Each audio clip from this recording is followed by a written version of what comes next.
Hello guys, welcome back to my channel. My lovely liar के episode 1 के part 2 में शायून president park से कहती है कि मैं अब घर जा रही हूँ।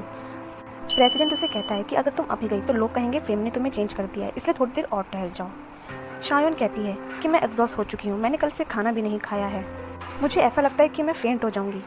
प्रेसिडेंट कहता है कि तुम नहीं होगी, तुमने इससे पहले भी तो डाइट की है। तभी जे एंटरटेनमेंट के लोग शाओन के पास आके उसे कॉन्ग्रेचुलेट करते हैं और वो कहते हैं कि उन्हें किम दोहा को भी कॉन्ग्रेचुलेट करना है। क्या तुम उनसे हमारी बात करा सकती हो? शायोन कहती है काम के अलावा मैं उनसे कांटेक्ट नहीं कर सकती। प्रेसिडेंट पार्क उनसे कहता है कि मैं उनसे अकेले में बात करूँगा, अभी आप लोग यहाँ से जा सकते हैं। तभी एक आदमी पार्टी में शराब पी के हंगामा करने लगता है कि आखिर ये किम दोहा है कौन? वो बस एक चोर है। प्रेसिडेंट कहता है डायरेक्टर ये आप क्या कह रहे हैं, अगर आप इसी तरह हरकतें करते रहे तो अजीबोगरीब अफवाहें शुरू हो जाएंगी। डायरेक्टर ने तो पी रखी होती है। वो कहता है कि शाओन का नया सॉन्ग उसके कोट 3 साल पहले उसने लिखे थे। मेरे घर की दीवार पूरी तरह अवार्ड से भरी हुई है, तुम्हें क्या लगता है मैं ये सब कुछ सिर्फ एक ट्रॉफी के लिए कर रहा हूँ? वो चोर है, उसने मुझसे गाना चुराया है, मैं उससे सीधे सीधे जाकर पूछूंगा, उसके साथ मेरी मीटिंग फिक्स करो। प्रेसिडेंट कहता है कि ये आप क्या कर रहे हैं, मैंने भी किम दोहा को नहीं देखा है। डायरेक्टर कहता है मुझे उसका नंबर दो, क्या है उसका नंबर बताओ मुझे। इसके बाद वो वहाँ उल्टी कर देता है। प्रेसिडेंट मैनेजर चो से कहता है कि इसे यहाँ से लेकर जाओ और ऐसी जगह बंद कर दो जहाँ से ये दिखाई भी ना दे। शाओन वहाँ से जाने लगती है, रिपोर्टर्स उसे घेर लेते हैं। एक रिपोर्टर कहता है शाओन के पास 2 ट्रॉफी है, इनमें से एक किम दोहा की है, क्यों ना इसका पीछा किया जाए। किम दोहा खुद पर लिखे हुए कमेंट सोशल मीडिया पर बढ़ रहा होता है। तभी शाओन वहाँ आती है और डोरबेल बजाने लगती है, ओप्पा गेट खोलो। और यहाँ हमें पता चलता है कि शाओन और कोई नहीं किम दोहा की बहन है। किम दोहा पूछता है कि क्या द्योकचन भी उसके साथ है, इस पर वो हाँ कहती है। किम दोहा पूछता है कि द्योकचन कहाँ है, इस पर शायोन कहती है अगर मैं कहती कि वो मेरे साथ नहीं है तो तुम गेट नहीं खोलते। फिर वो किम दोहा के जूते देखती है और कहती है क्या तुम कहीं गए थे या फिर कोई यहाँ आया है, बताओ कौन है। वो पूरे घर में तलाशी लेने लग जाती है। किम दोहा कहता है कि अगर कोई यहाँ होता तो मैं तुम्हें उससे मिलाता, तुमसे छुपाता क्यों। शायोन कहती है अगर वो कोई लड़की है तो उसे हमसे मिलाने की हिम्मत मत करना। किम दोहा कहता है कि अब अगर तुम्हारा हो गया हो तो तुम यहाँ से जा सकती हो। शायोन उसे एक ट्रॉफी देती है और उसके साथ एक पिक्चर क्लिक करती है। ट्रॉफी को देखकर किम दोहा बहुत ही भावुक हो जाता है। किम दोहा कहता है कि तुमने पहली बार मेरा कोई गाना गाया है। शायोन कहती है क्या तुम्हें पता था ऐसा भी कोई दिन आएगा। इस पर किम दोहा कहता है कि हाँ मैं जानता था, अब तुम यहाँ से जा सकती हो। शायोन कहती है चलो बैठ के साथ में सौसर देखते हैं, तुम्हें वो बहुत पसंद है ना। किम दोहा फिर से उसे वहाँ से जाने के लिए कहता है। इस पर शायोन कहती है कि तुम बार बार मुझसे जाने के लिए क्यों कह रहे हो, मैं तो आज यहीं रहने वाली हूँ। फिर वो किम दोहा से कहती है कि ओप्पा क्या तुम मेरी ड्रेस को अनजिप कर सकते हो, मेरा हाथ वहाँ तक पहुँच नहीं रहा। किम दोहा वहाँ से चला जाता है। जब शाओन वहाँ से बाहर आती है तो वो रिपोर्टर्स उसकी कुछ पिक्चर्स क्लिक कर लेते हैं। अगले सीन में योंशु बेकरी के लोग लूनीस के टैरेट कैफे में ताकाझाकी कर रहे होते हैं। एक लेडी वहाँ आती है। लूनी उससे पूछती है कि तुम कॉफ़ी लोगे या सिर्फ रीडिंग करना पसंद करोगी। वो लेडी कहती है कि मुझे एक हॉट कैपुचिनो चाहिए, वो भी आइस के साथ। कितनी ice cubes? 5। How much whipped cream? 2.5 circles. फिर लूनी पूछती है क्या तुम्हारे पास कूपन है। इसके बाद वो लेडी उसे काट देती है। लूनी कहती है कि हम तुम्हारा ही इंतजार कर रहे थे। वो सब कुछ कवर करके एक सीक्रेट डोर ओपन करती है और उसे अंदर भेज देती है। उस सीक्रेट डोर के अंदर सोली होती है। वो उस लेडी से कहती है कि मुझे पता है आपको प्रेसिडेंट कांग ने भेजा है, उन्होंने मुझे इस नेबरहुड में एक घर खरीदने के लिए सजेस्ट किया है, तो ऐसा कौन सा सच है जो आप मुझसे जानना चाहती हैं। किम दोहा का प्रेसिडेंट द्योकचन उसे फ़ोन कर रहा होता है। वो उसे मैसेज करके बताता है कि घर मत जाना, वहाँ पे बहुत खतरा है। तभी पीछे से एक रिपोर्टर आके किम दोहा को टोकता है।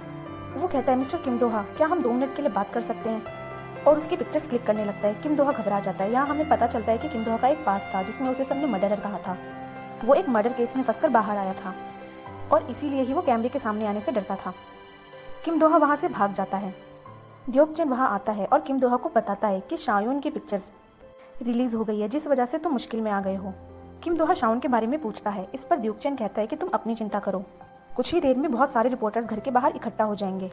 वो उसे एक घर का एड्रेस देता है, योंसडोंग ड्रीम विला 502, और कहता है कि ये वो घर है जो खाली पड़ा हुआ है, मैंने थोड़े टाइम पहले ही इसे खरीदा था, इसके बारे में मेरी वाइफ को भी नहीं पता है, थोड़े दिनों के लिए वहाँ रहो, शाओन को भी इसके बारे में कुछ मत बताना, और जब तुम वहाँ जाओ तो अपना मास्क उतार देना और कंफर्टेबली वहाँ रहना, कोई तुम्हें नहीं पहचानेगा।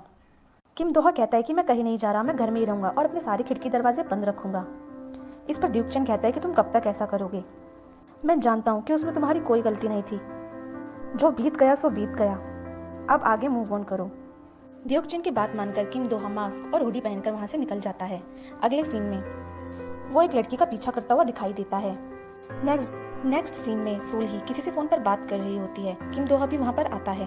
वो किम दोहा को देखकर घबरा जाती है। सामने वॉल पर उसका पोस्टर लगा हुआ देखती है जिस पर लिखा हुआ था wanted suspect for sexual assault. वो फटाफट वहां से चली जाती है। किम दोहा भी उसके पीछे जाता है। किम दोहा को देखकर वो घर में घुस जाती है। अगली सुबह सब उस पोस्टर को देखते हैं और बातें करने लगते हैं कि सभी क्रिमिनल्स ऐसे कपड़े क्यों पहनते हैं, क्या ये उनका कोई आउटफिट है? तुमने भी तो उसी तरह के कपड़े पहने हुए हैं। वो आदमी कहता है कि क्या कह रहे हो, देखो ये तो डिज़ाइनर पीस है, लेकिन लगता है मुझे अभी रिटर्न करना पड़ेगा। उम्मीद करते हैं कि वो इसे जल्दी पकड़ लें। फिर वो लोग अपने अपने रास्ते चले जाते हैं। सोली और उसकी फ्रेंड बातें कर रहे होते हैं। लूनी अपना फॉर्चून देखती है और कहती है कि मेरा आज का दिन बहुत ही खराब है। अगर मैं मरने भी वाली हूँ तो मुझे जानना है कब और कैसे। सोली कहती है कि इससे मुझे याद आया, मैंने कल एक क्रीपी पर्सन को यहाँ देखा था। लूनी उसे कहती है कि जब तक वो लोग उसे पकड़ नहीं लेते सावधान और सतर्क रहे। सोली कहती है कि उसे शॉपकीपर्स की मीटिंग में जाना है, वोट की खातिर उसे जाना ही पड़ेगा, पर वो देर से जाएगी और सबसे पहले निकल जाएगी। सभी शॉपकीपर्स इकट्ठा होते हैं।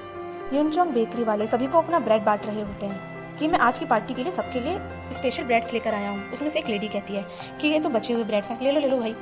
वो कहता है कि नहीं, ये बचे हुए ब्रेड्स नहीं है। वो जानबूझकर एक्स्ट्रा ब्रेड लेकर आया था, लेकिन कोई भी उसकी बात नहीं सुनता। उसका दूसरा साथी भी कुछ लड़कियों के साथ जाकर उनसे फ्लर्ट करने लगता है, लेकिन वो तीनों उसे ध्यान नहीं देती। फिर वो भी वहाँ उठ के चला जाता है और अपने दोस्त के सामने शो ऑफ करने लगता है कि वो लड़कियाँ तो उसका नंबर मांग रही थी। अब सभी शॉपकीपर्स एक दूसरे के सामान की बुराई करने लगते हैं कि तुम्हारा सामान महंगा है, या तुम ज़्यादा पैसे चार्ज करती हो, या उसका स्वाद अच्छा नहीं है। युनचोंग बेकरी की थर्ड मेंबर वहाँ आती है और अब सबके प्रोडक्ट्स की बुराई करने लगती है और कहती है कि तुम सब वर्स्ट हो। फिर वो जाकर अपने मेंबर्स के साथ बैठ जाती है। तभी सोल ही वहाँ आती है। वो सबको बातें करते हुए सुन रही होती है। हर कोई झूठ ही बोल रहा होता है। वो बैठने के लिए जगह ढूंढने लगती है, लेकिन कोई भी जगह बैठने के लिए अवेलेबल नहीं थी, इसलिए ना चाहते हुए भी मजबूरी में उसे युनचोंग बेकरी के मेंबर्स के साथ ही बैठना पड़ता है। अभी येलो कोट वाला आदमी फिर से सोल्ही के साथ फ्लर्ट करने लगता है।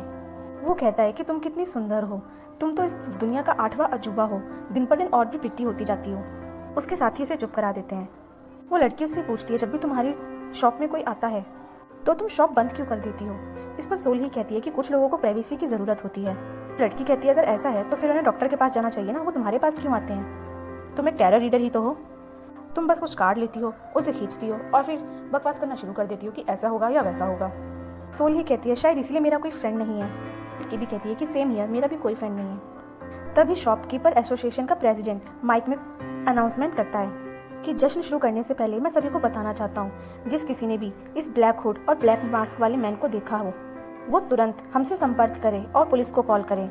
सभी वुमेन्स अपनी सेफ्टी का ख्याल रखें। जो भी फीमेल ऑनर अकेले रहती है वो रास्ते में सतर्क रहे। अब उसका भाषण बहुत ही बोरिंग होता जा रहा होता है। सब लोग फ्रस्ट्रेट हो चुके होते हैं कि कब इसका भाषण खत्म होगा। सोल्ही की फ्रेंड शॉप लॉक करके जब घर जा रही होती है तो वही ब्लैक हुडी और मास्क मैन उस पर पीछे से हमला कर देता है, लेकिन पेपर स्प्रे की मदद से वो उससे बचकर भागने में कामयाब होती है। शॉपकीपर प्रेसिडेंट कहता है, जब मैं कहूँ फायरी तो आप सब मेरे पीछे गए ना, पैशन। लेकिन इतने में ही सोली की फ्रेंड जोर जोर से चिल्लाने लगती है, फायर फायर। तभी लोग हाथ में पानी, कोल्ड ड्रिंक या जिसके हाथ में जो भी होता है उठा के उसकी तरफ भागने लगते हैं। लेकिन सोली को पता चल जाता है कि उसकी फ्रेंड झूठ बोल रही है, कहीं कोई आग नहीं लगी है। सभी लोग उससे आके पूछते हैं कि कहाँ आग लगी है। वो कहती है कि वो ब्लैक हुड और वो ब्लैक मास्क, वो क्रीपी पर्सन, वो उधर की तरफ भागा है। तो फिर आग कहाँ लगी है? उस पर वो लड़की कहती है कि कहीं कोई आग नहीं लगी है। अगर मैं ऐसे नहीं चिल्लाती तो कोई भी यहाँ इकट्ठा नहीं होता। सभी उस क्रीपी पर्सन को पकड़ने के लिए वहाँ से भागने लगते हैं। सभी लोग किम दोहा को वही आदमी समझ लेते हैं और उसके आगे पीछे इकट्ठे हो जाते हैं। किम दोहा कहता है कि कसम से मैं वो नहीं हूँ जिसे आप लोग ढूंढ रहे हैं। एक आदमी उसे मारने ही जा रहा होता है कि सोल्ही वहाँ आ जाती है और वो कहती है कि ये सच कह रहा है, ये वो नहीं है, इसे जाने दो। इस पर वो आदमी कहता है, तुम्हें क्या पता कि ये सच बोल रहा है या झूठ। इस पर सोल्ही अपना फेवरेट डायलॉग मारती है कि अगर मैंने कहा ऐसा ही है तो मतलब ऐसा ही है। उसके ये वर्ड सुन के किम दोहा को याद आता है कि ये वही लड़की है जिससे वो बस में टकराया था। जिसके साथ हमारा एपिसोड खत्म हो जाता है। आगे की कहानी हम जानेंगे नेक्स्ट वीडियो में। गाइस, जाने से पहले आप सबसे रिक्वेस्ट है कि प्लीज़ चैनल को सब्सक्राइब और वीडियो को लाइक करते हुए जाइएगा, ताकि मुझे ऐसे ही वीडियो बनाने का मोटिवेशन मिलता रहे और मैं जल्दी वीडियोज़ लेकर आऊँ।